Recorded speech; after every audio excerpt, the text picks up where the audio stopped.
Muito obrigado por escolher o Ministério de Vídeo e Áudio do Templo Batista Maranata.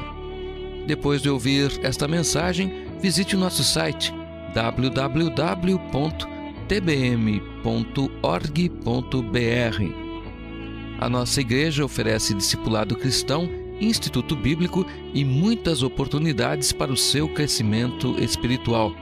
Que Deus o abençoe. Maranata, ora vem, Senhor Jesus.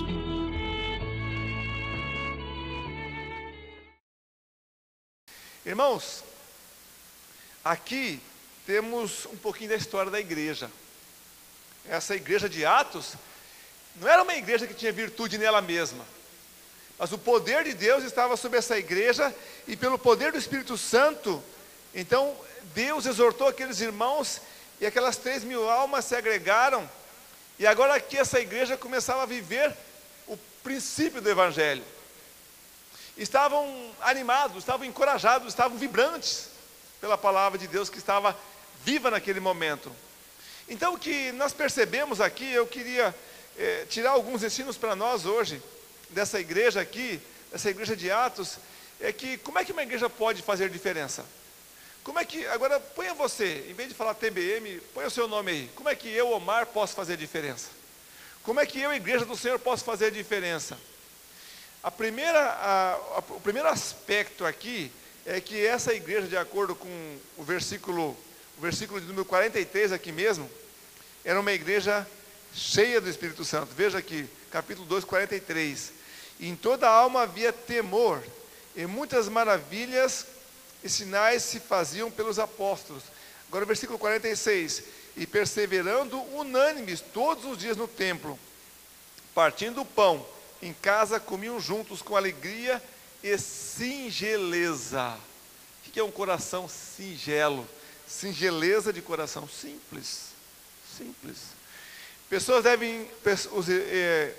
Cristãos devem ser simples. Devemos ter vida simples.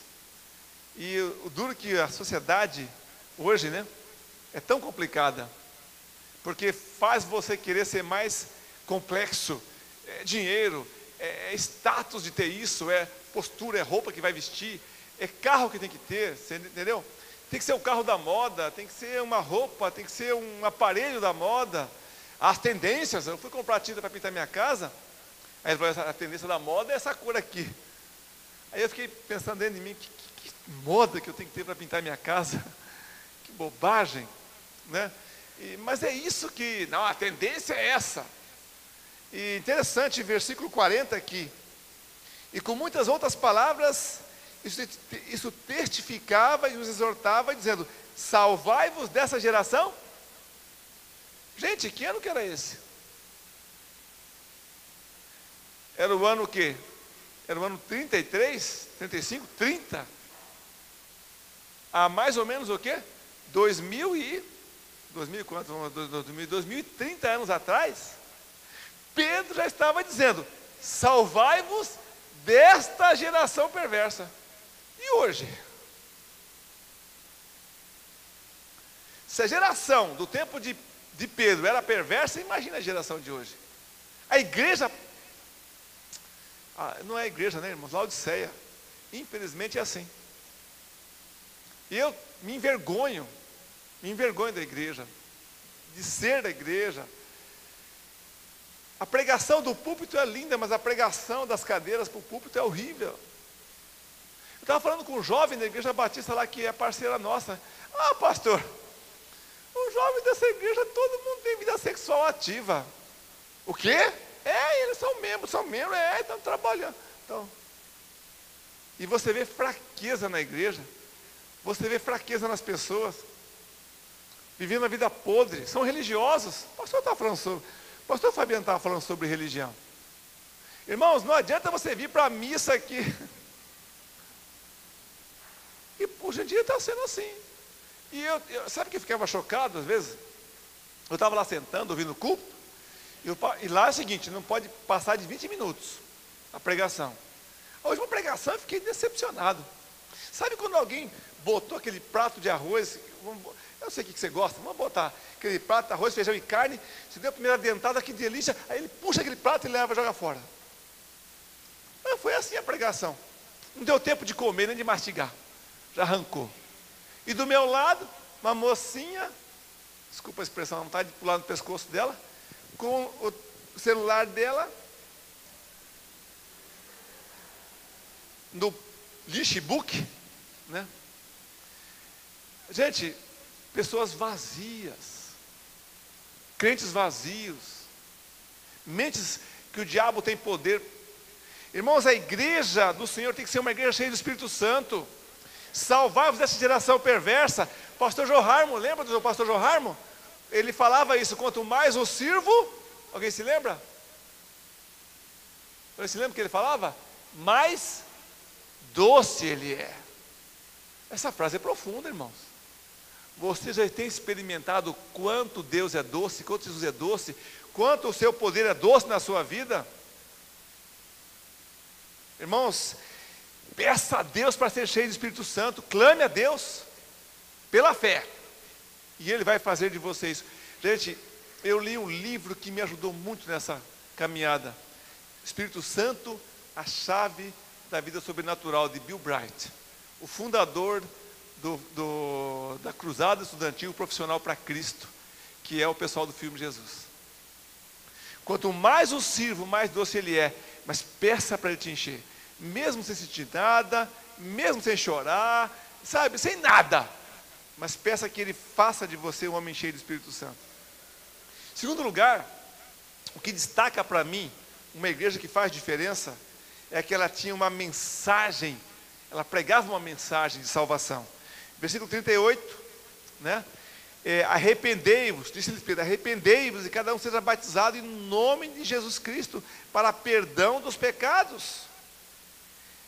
Versículo 41, de sorte que foram batizados que de bom grado receberam a sua palavra, e naquele dia agregaram-se quase 3.000 almas, pregavam, arrependei-vos. Arrependimento é individual. Nós temos que falar para as pessoas que elas estão perdidas, elas precisam saber isso, de um jeito sábio, de um jeito duro, não sei. Deus vai dirigir você, fale que ele precisa de Cristo, seja batizado, uma evidência externa de uma mudança interior. Batismo é isso, é que todo mundo saiba que você não é mais o mesmo. Recebereis o dom do Espírito, segurança interna, confirmação de que a mensagem transformou você, é consistente. Então, essa é a mensagem simples do Evangelho. Irmãos, Mateus Henry, ele escreveu o seguinte: sinto o maior gozo em ganhar uma alma para Cristo do que ganhar montanhas de ouro e de prata para mim mesmo. Então, nós como crentes temos que ter desejo de pregar. Eu não sei aqui se você já experimentou, colega, se você já experimentou botar na sua laje do seu consultório o plano de salvação, já experimentou? O dentista, eu estou confundindo com a dentista, é dentista mesmo? É ela mesma, né? Você já botou o plano de salvação na sua laje? É o melhor método que tem para um dentista evangelizar. A pessoa deita assim, de boca aberta, e lá tem: todos pecaram, o salário do pecado é a morte. O dentista é o lugar, porque o cabeleireiro, tem cabeleireiro aqui? Tem um cabeleireiro? Quanto tempo leva para fazer um cabelo? Quanto tempo leva? 1 hora? Ele grudado lá na frente assim: todos pecaram, o salário do pecado é a morte, Deus amou o mundo de tal maneira, porque pela graça foi salvo por meio da fé, se confessarmos, cola, a Ruth fez naquele tempo não tinha computador, né? Ela escreveu com a mão assim, colei na laje. Prega, gente. Se o cara vai ficar na sua mão 1 hora, lasca a brasa, não perde tempo. Entendeu? Aquele cara que fica grudado no seu carro, tem algum que fica grudado com você lá com funilaria? Que fica querendo ver ou não tem um? Porque sempre que tem um que não quer sair do mecânico, ele está lá, você manda a brasa, evangeliza ele. Então, irmãos, prega a mensagem de salvação. Em último lugar, queridos, fora que uma igreja que tem que desejar ser cheia do Espírito Santo, pregar a mensagem é que está disposta a dar a sua vida. E eu tinha pegado uma ilustração de John Welsh. John Welsh, ele foi um pregador escocês. Viveu entre 1570 a 1622. Tá?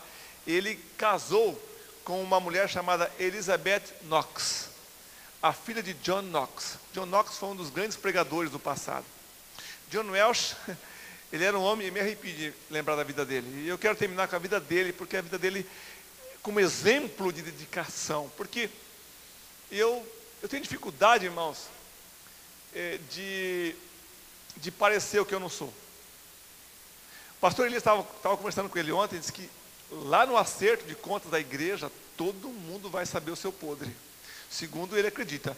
E eu tenho uma tendência a imaginar que vai.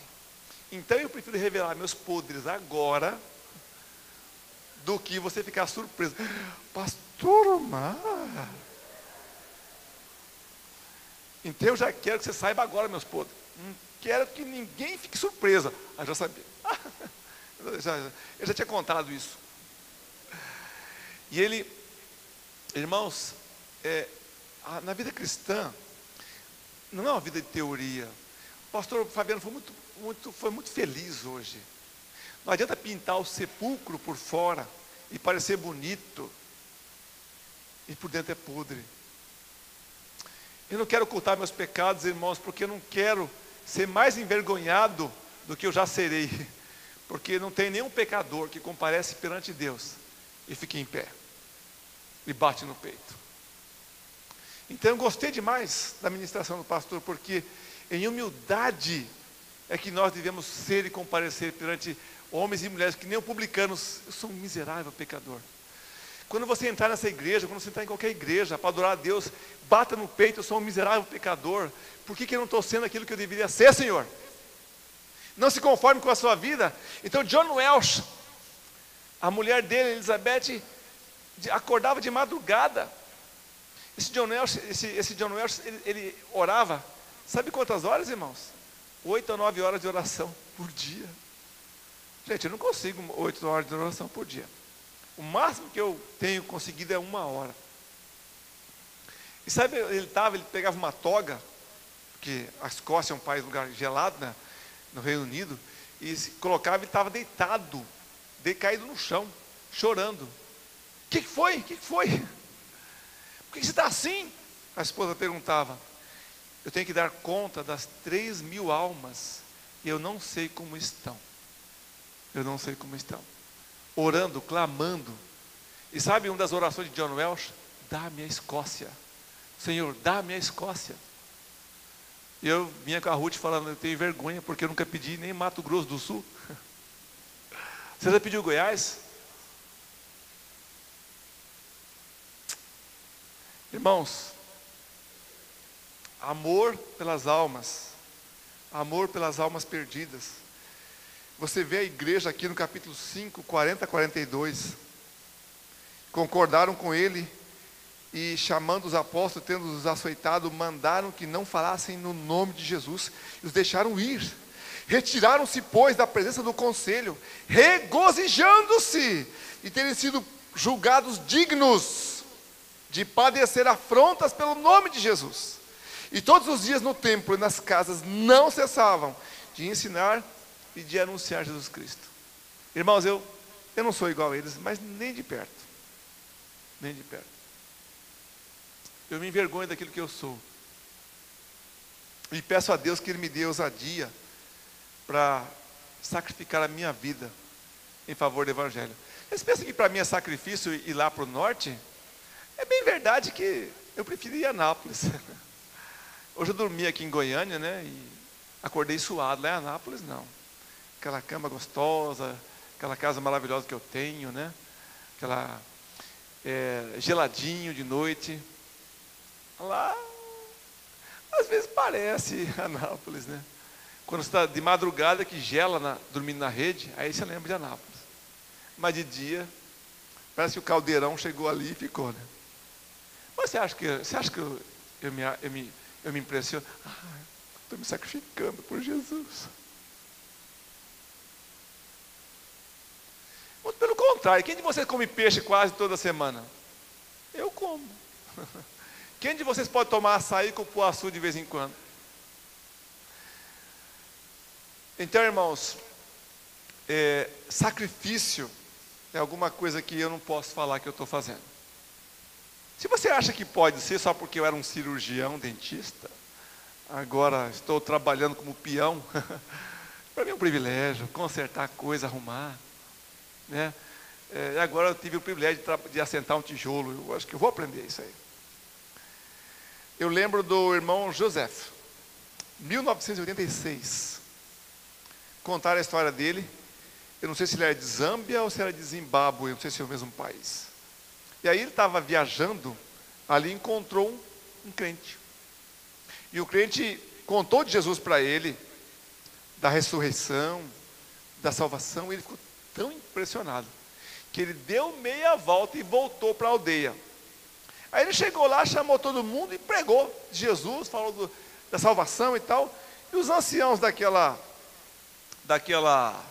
comunidade não gostaram muito de ouvir de Jesus. E pegaram as mulheres e deram um arame farpado, e elas açoitaram esse Joseph com arame farpado. Imagine você sendo açoitado com arame farpado. Aí jogaram ele fora da aldeia. Aí ele ficou ali um tempo, foi se recuperando, se arrastando, bebeu água. Aí ele pensou, eu acho que eles não entenderam. Não entenderam o que eu estava falando. Vou voltar. Ele voltou lá e pregou de novo. Aí os anciãos mandaram as mulheres e dele outra surra de arame farpado. E joga ele para fora de novo. Aí ele demorou um tempo, não morreu. Passou mal um tempo, recuperou, voltou de novo e pregou outra vez. E aí outra surra de arame farpado. E aí só que dessa vez as mulheres estavam com lágrimas nos olhos. Aí quando ele acordou, ele estava na cama dele. E por causa daquelas surras que ele levou, a aldeia inteira foi ganho pela expressão do amor de Jesus para aquele povo. Irmãos, eu talvez um dia, não sei, eu vou ter o privilégio de usar a minha vida, sacrificar a minha vida, para que o nome de Jesus seja glorificado. E a sua oração devia ser feita assim: Senhor, usa-me para que seu nome seja glorificado. Mas uma igreja que quer fazer diferença, prega no poder do Espírito, prega a mensagem de salvação, e está disposta a sacrificar a sua vida por Cristo. Amém? Senhor Deus, obrigado por tua graça. Tua graça é melhor do que